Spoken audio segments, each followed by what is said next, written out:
comecei a ter uma ideia quando o green surgiu aqui no centro. Eu pensei que tem muitas facetas o green, né? Tudo está conectado.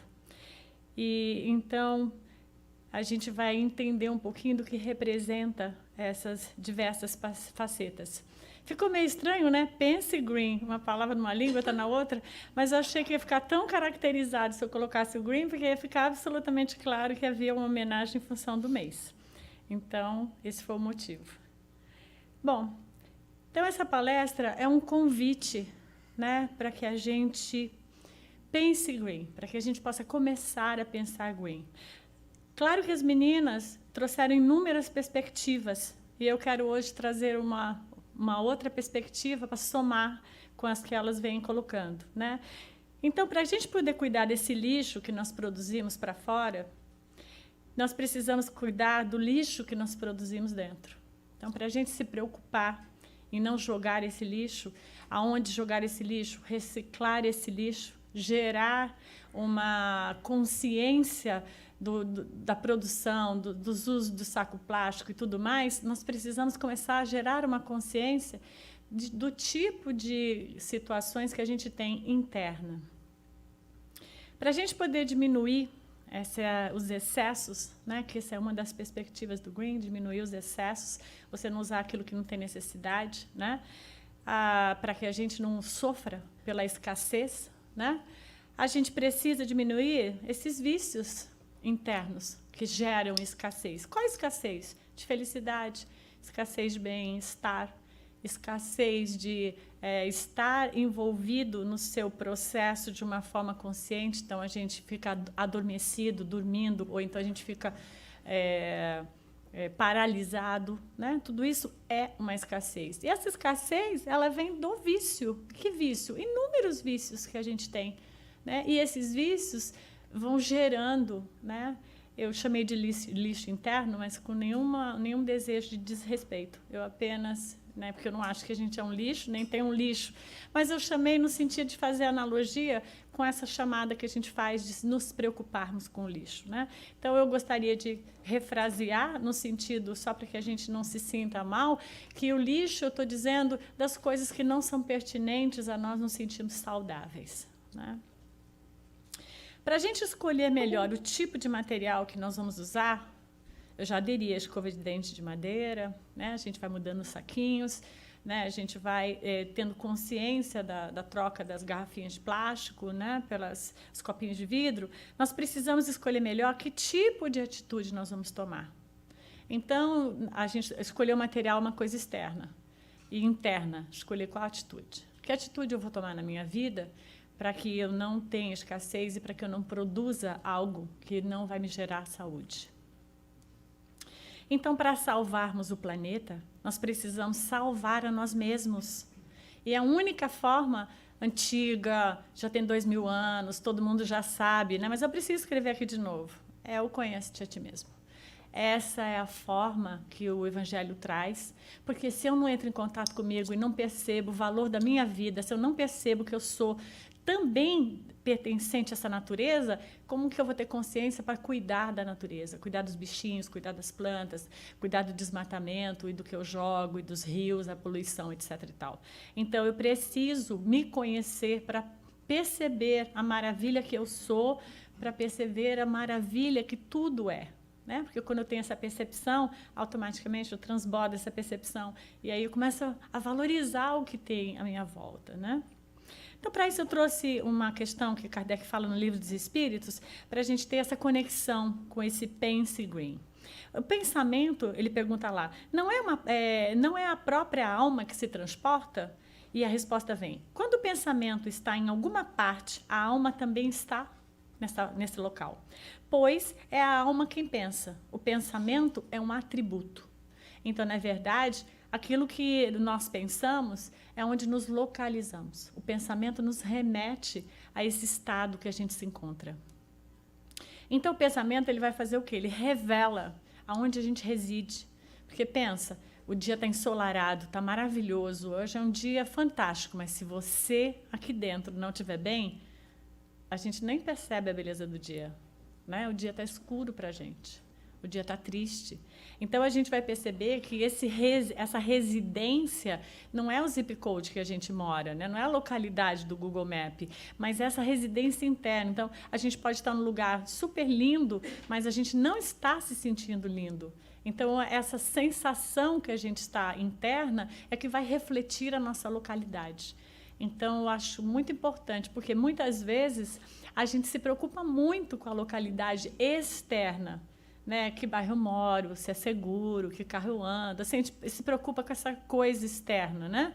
Mas, às vezes, a gente tem que nos preocupar com essa localidade interna. Aonde eu estou hoje? Onde está minha mente? Que tipo de pensamentos eu estou tendo? Quais sensações eu estou tendo? Eu estou conectada no agora? Estou presente? Né? Estou me observando? Estou degustando a vida? Né? Ou está passando rápido? Nem estou percebendo? Né? Não me sinto enganjado? Ela também vai definir o pensamento aonde nós nos afinamos. Porque automaticamente, se o pensamento nos remete, né, a localidade é aquilo que a gente pensa, automaticamente nós vamos gerar afinidades com outras mentes que também pensam, também residem naquela localidade que a gente reside mental. Então, essas afinidades, elas não vão gerar medo ou não vão gerar nenhum tipo de desconforto, apenas elas vão gerar consciências que se afinam e, às vezes, se essa localidade não é aprazível, não é equilibrada, não é gostosa, a gente não vai poder desfrutar de boas companhias, porque as boas companhias vão estar em outra localidade. Então, é muito importante que a gente se perceba, né, aonde, com quem a gente se afina e aonde nós nos alimentamos. Aí eu até coloquei assim, de que fonte eu bebo? Porque a gente se preocupa tanto com a água, não preocupa? Mas que fonte em que eu estou bebendo? Posso beber na fonte do Evangelho, posso beber na fonte das boas companhias, dos bons amigos, posso beber na fonte da família, né? Posso beber na fonte do saber, do conhecimento, do estudo, né? Mas aonde? Eu também posso beber na fonte da fofoca, da maledicência, da crítica. Também é uma fonte que eu estou bebendo. Né? Só que a água é cristalina, ela é límpida, em qual fonte? Né? Então, é importante a gente saber se a garrafinha é de plástico, mas também é importante saber de que fonte eu estou bebendo. Então, isso nos alimenta, isso nos localiza e isso nos gera afinidade. Então, é muito importante isso. Emmanuel traz algo no livro chamado Semeador em Tempos Novos, que diz... Vixe, é o GPS? É o telefone. E tem um capítulo que ele chama de Pensamento e Forma. E ele diz assim, olha que interessante, o sentimento nos inspira algo. O pensamento, ele plasma aquilo que nós nos inspiramos. A palavra orienta o tipo de direção que a gente vai ter de acordo com isso. E o ato realiza, concretiza aquilo que eu plasmei. Né? Então, quando a gente plasma, quando a gente pensa, a gente tem que entender que nós estamos plasmando esse pensamento. Isso, como nós somos uma energia e estamos aqui imersos no fluido cósmico universal, nós temos que imaginar que aquilo que nós pensamos vai gerando um conteúdo. E esse conteúdo, as meninas do Green podem não identificar, porque não é material visível, né? Mas todos nós podemos sentir, porque ele é perceptível como bem-estar ou como mal-estar. Não é um material que a gente vai poder tirar uma foto, mas é um material que a gente vai poder sentir-se mais pesado, mais desagradável, porque a gente está bebendo de uma fonte que está contaminada muitas vezes. Né? Então, eu acho que, se vocês não conhecem, esse livro está até online, vale muito a pena, porque Emmanuel traz várias coisas, eu vou só pontuar algumas coisas que ele traz. Então, ele diz, no Semeador em Tempos Novos, ele diz, a ideia é a fonte nascida do coração, e traçando a si mesmo o curso que lhe é próprio, e o pensamento vibra no alicerce de todas as formas de experiências da vida. Então, a ideia, ela vem como essa fonte que jorra pelo coração, e o pensamento, ele é a vibração, a onda, né, que vai nos levar a experiências que podem ser agradáveis, podem ser desagradáveis, depende de que tipo de ligação eu estou fazendo. Né? E Joana, para completar, porque isso é um casamento, né? Joana com Emmanuel é o casamento perfeito. ela diz, o homem se torna aquilo que cultiva na mente. Então, isso também nos remete a uma outra coisa, para a gente complementar o que Emmanuel vem trazendo. Se a gente se torna, quer dizer que aquilo que a gente pensa se materializa. Quer dizer que aquilo que a gente pensa que não existe ainda, vai poder existir. Isso não é maravilhoso? Isso não é perigoso? Não é as duas coisas? São as duas coisas. Maravilhoso depende de que fonte a gente está bebendo. Né? Então, é muito importante a gente entender isso, eu acredito, né? Para mim, eu vejo dessa forma, porque isso me dá opção de escolha, quais são as escolhas que eu vou fazer. Né?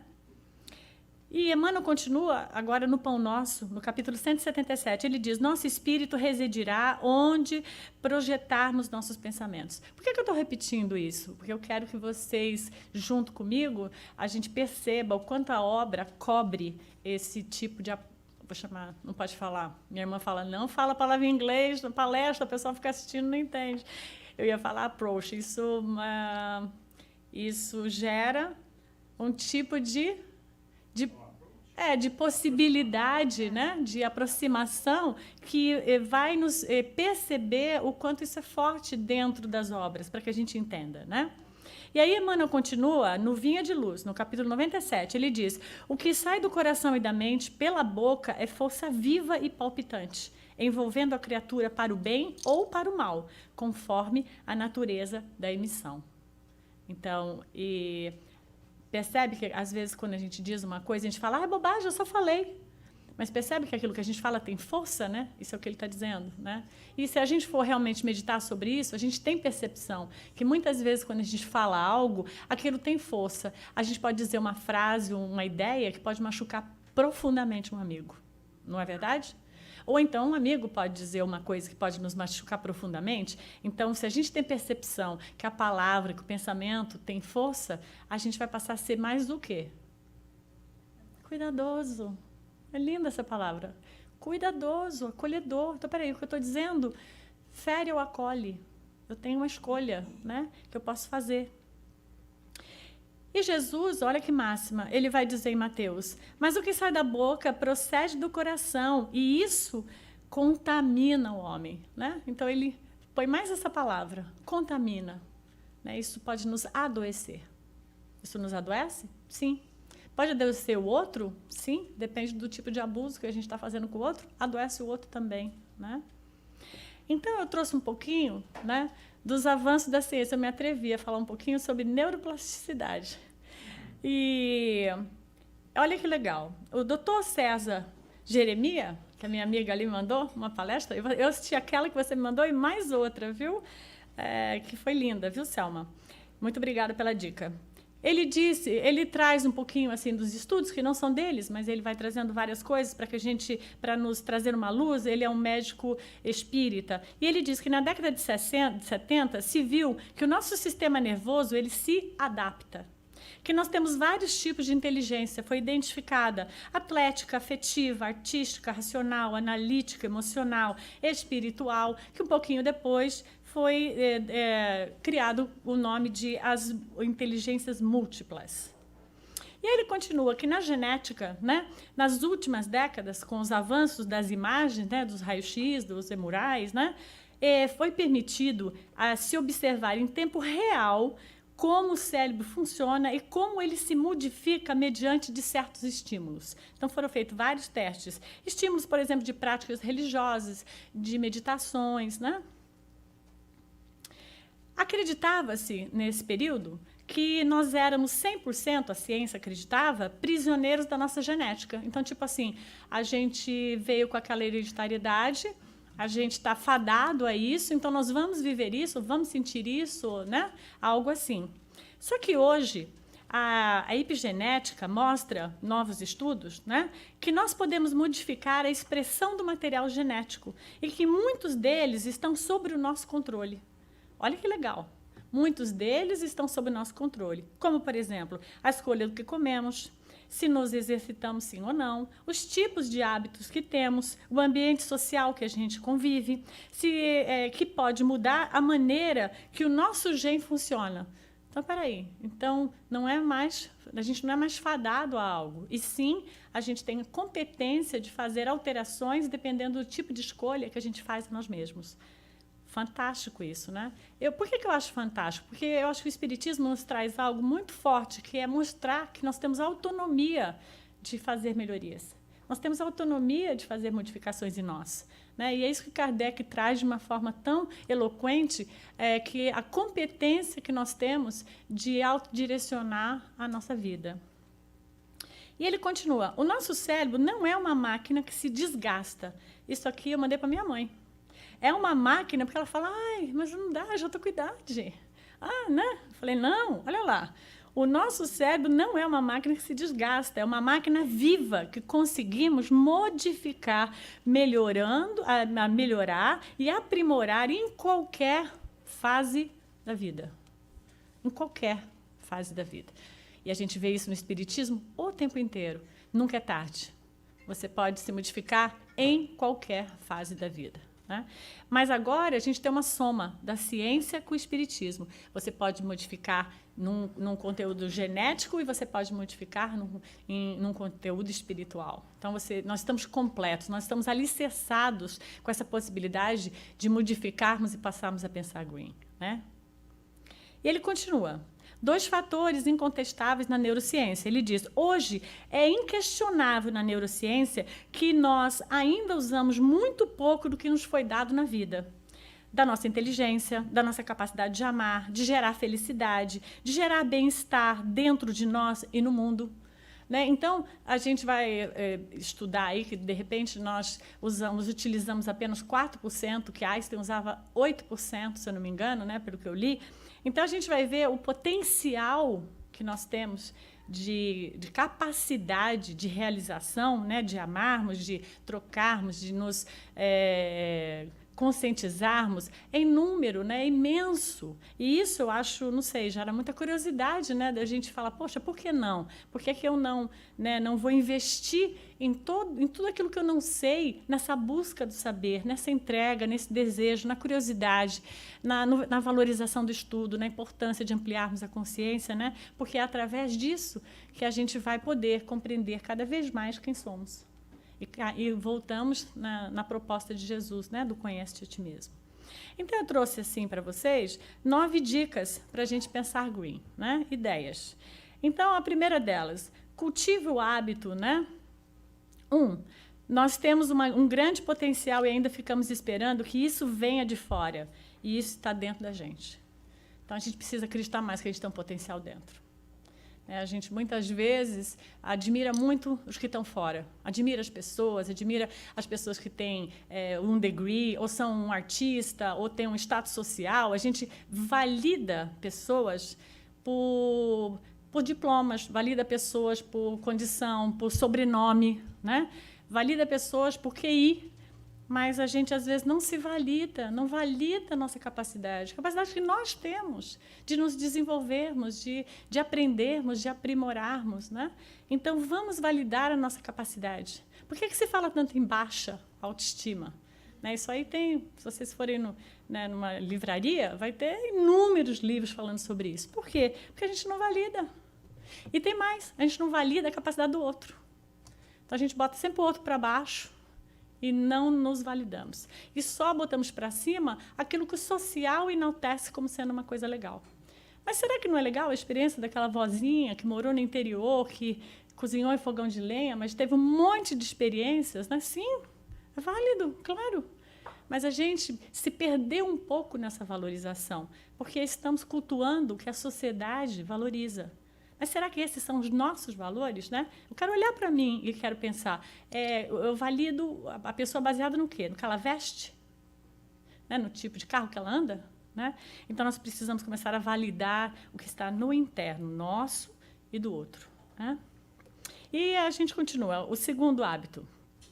O nosso cérebro muda a cada minuto, dependendo das nossas escolhas, como a gente falou lá atrás. Então, por exemplo, o que eu como muda a qualidade do funcionamento do meu cérebro. Então, toda vez que eu como, eu tenho desejos que são por quê? Por hábitos, por vícios. Né? A gente está viciado em comer açúcar. Todo mundo aqui deve ser. Ou alguns não são. O pessoal green não é, né? Não. Eu ainda sou nova no Green, então estou tentando diminuir aqui o açúcar.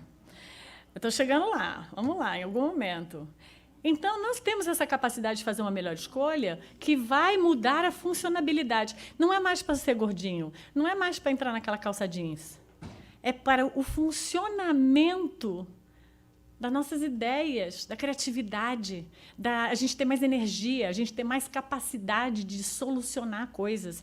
A ciência não está trazendo isso para a gente ficar bonitinho e vestir a roupa para ser modelo. A ciência está dizendo que é para funcionamento, para a gente ser feliz. Terceiro hábito para a gente cultivar.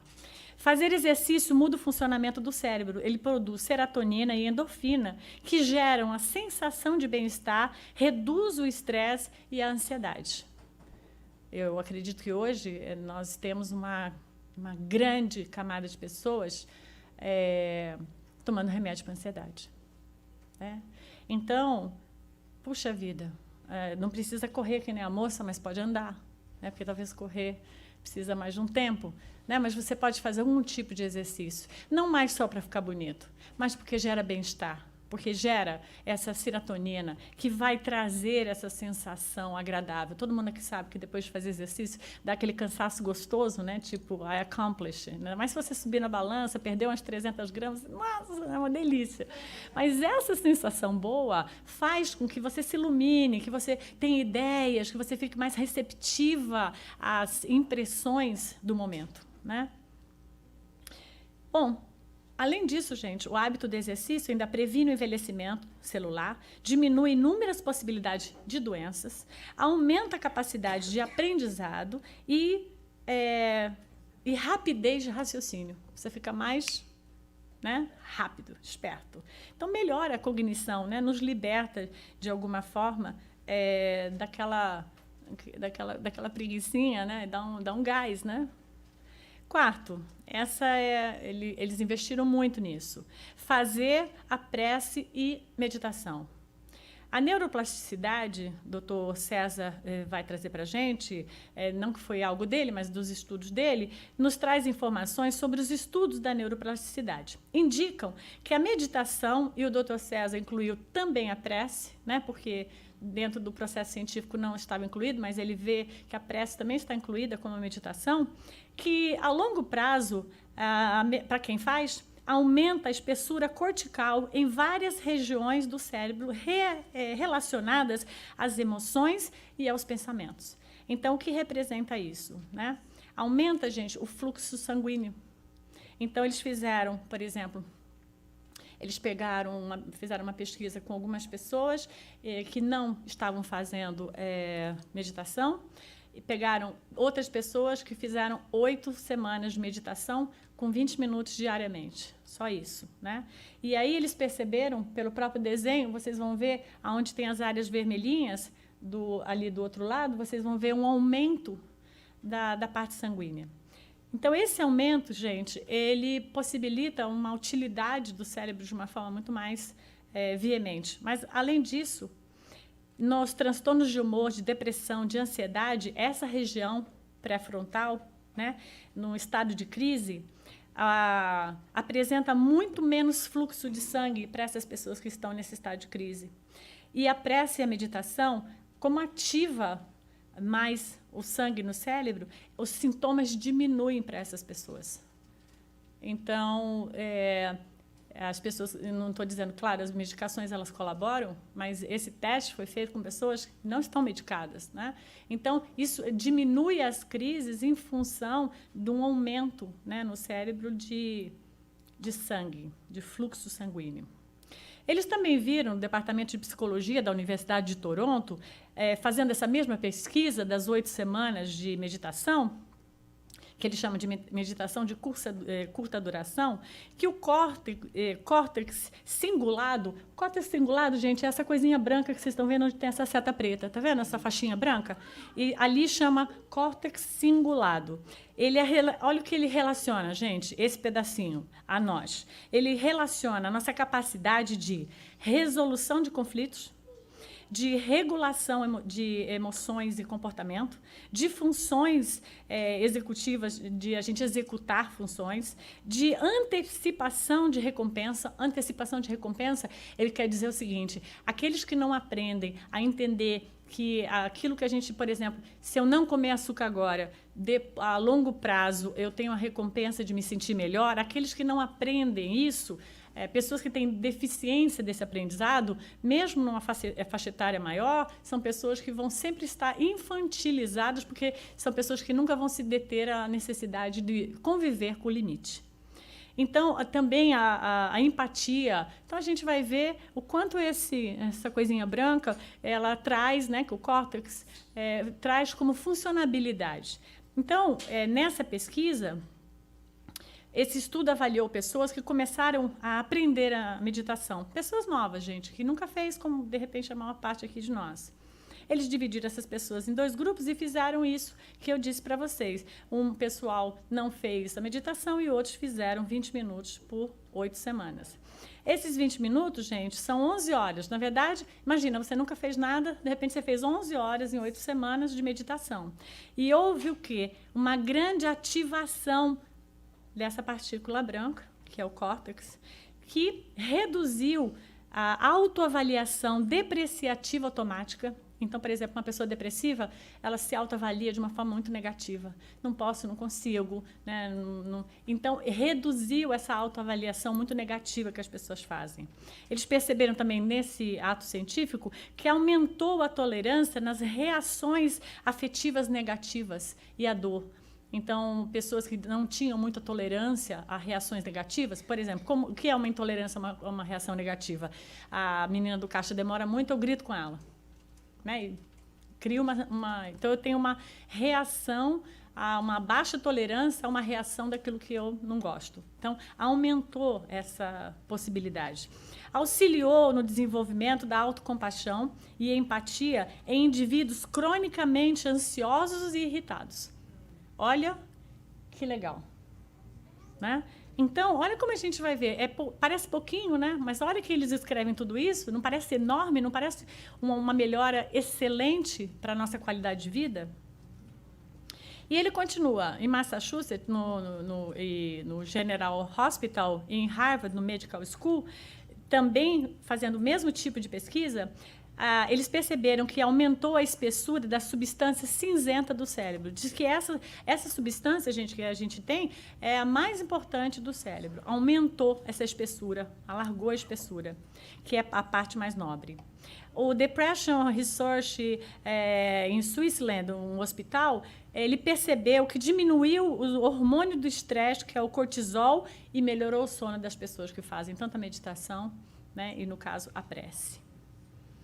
No Instituto de Houston, eles perceberam, como é um instituto do coração, eles perceberam que melhorou a pressão arterial das pessoas que fazem meditação. E a doutora Anne Hangton, ela também é desse instituto, ela percebeu nas pesquisas, junto com outros, só coloquei 2 nomes, mas na verdade são vários, que melhorou muito a imunidade das pessoas.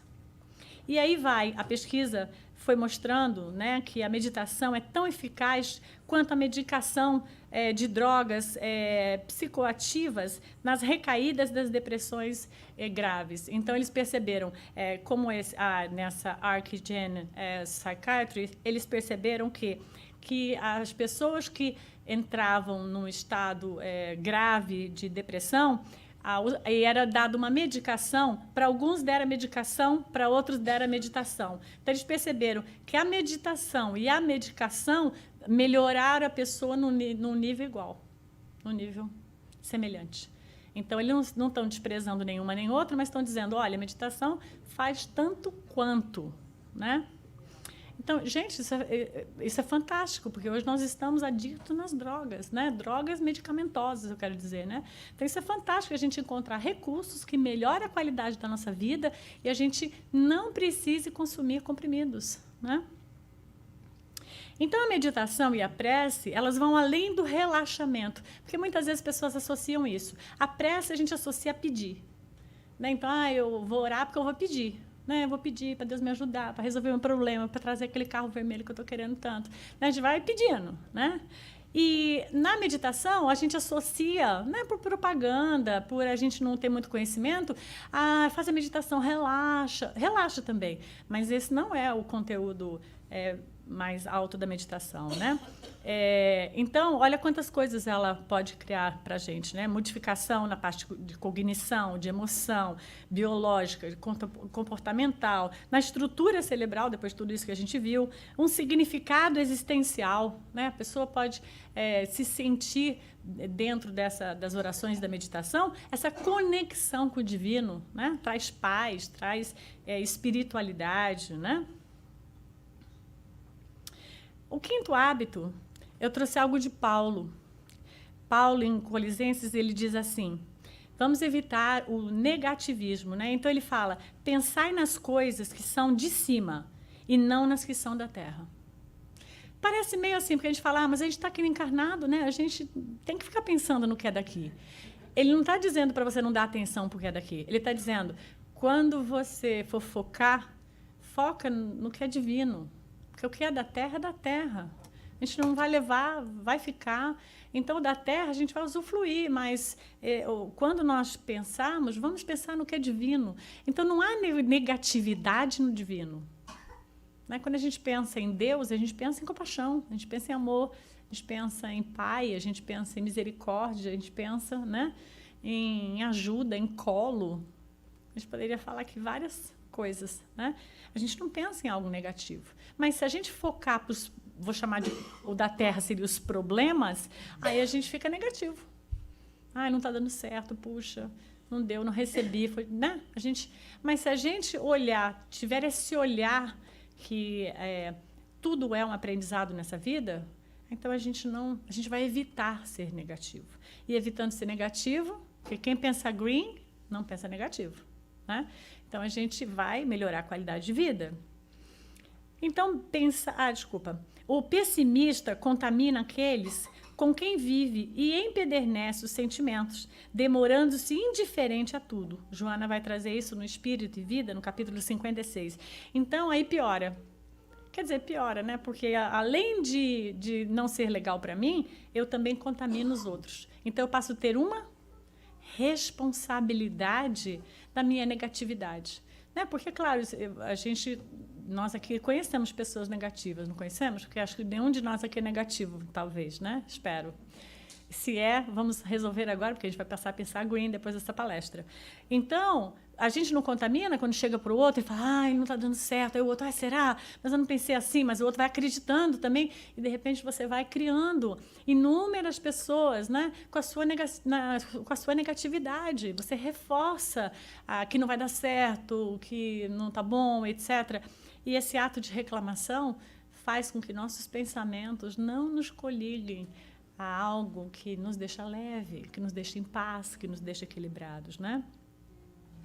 O sexto hábito, eu trouxe o de Joana para a gente cultivar, no Convite da Vida, no capítulo 33, onde ela diz, se a gente deve evitar ser negativo, ela diz, vamos ser otimistas. O otimismo é o estímulo para o trabalho, vigor da luta, saúde para a doença física e espirituais e luz para as densas trevas que se demoram em vitória momentânea.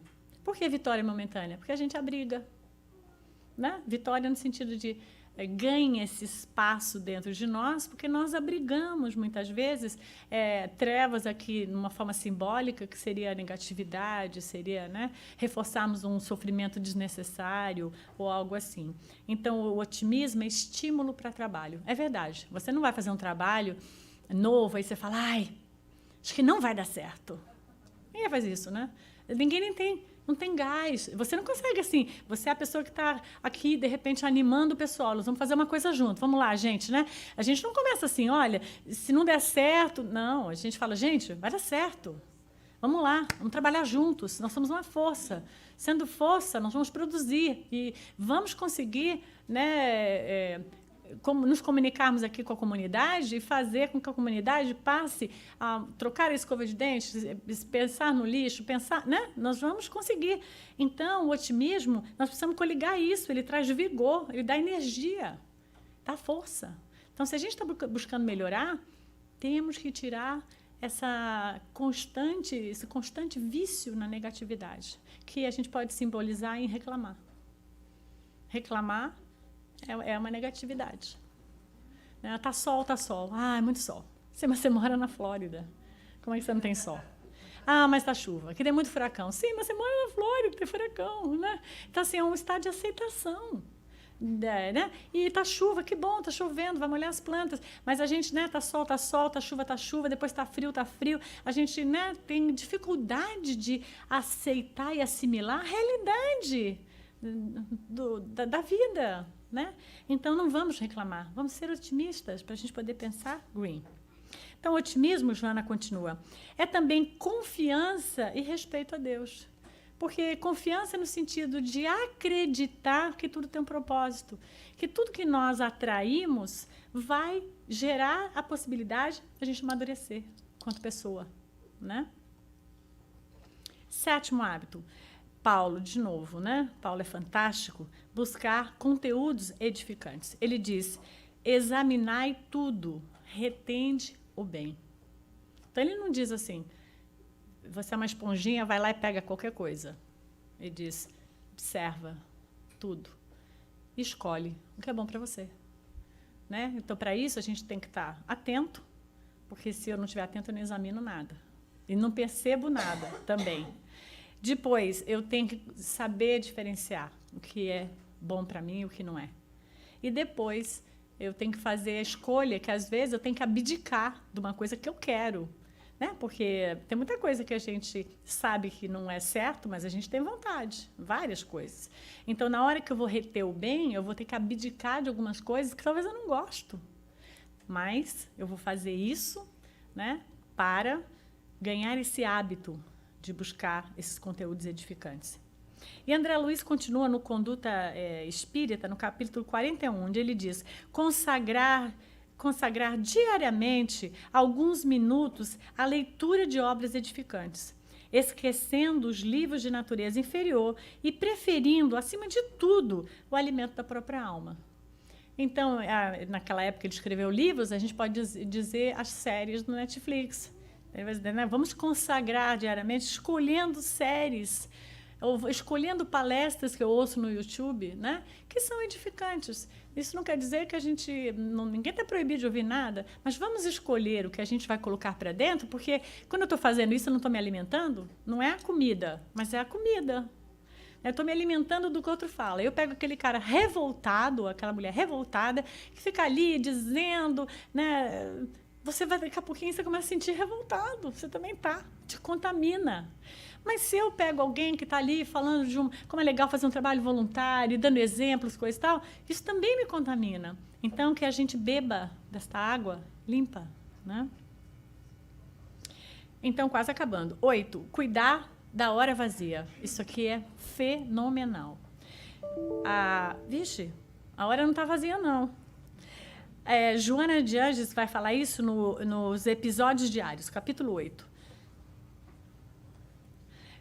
Ixi. Walter, me salva. Pronto, resolveu. Cuidado com a hora vazia, sem objetivo, sem atividade. Cabeça ociosa é perigo à vista. Mãos desocupadas facultam o desequilíbrio que se instala. Grandes males são maquinados quando se dispõe de espaço mental em aberto. O homem, quanto mais preenche os espaços mentais com as ideias do bem, mediante o estudo, a ação ou a reflexão, mais aumenta a sua capacidade e conquista mais amplos recursos para o progresso. Hora vazia, nunca. Nunca. Isso é dela. Tá green aí, ó. Thank you, Joana. E o último, trabalhar no bem. Não há corrosivo da ociosidade que possa resistir aos antídotos da ação. É lindo, né? Emmanuel traz isso no Religião dos Espíritos. Não há algo que se resista, né, aos antídotos da ação. E para a gente concluir, o hábito saudável, Joana vai dizer, no Triunfo Pessoal, esse é um livro lindo, no capítulo 6, onde ela fala sobre depressão, o hábito saudável da boa leitura.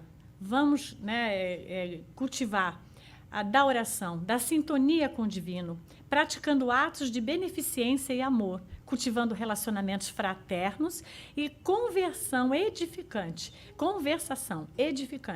Isso tudo deve fazer parte da agenda diária de todas as pessoas. Então, gente, o meu convite é pense green, vamos pensar green juntos. Muita paz, gente. Obrigada, viu? Valeu.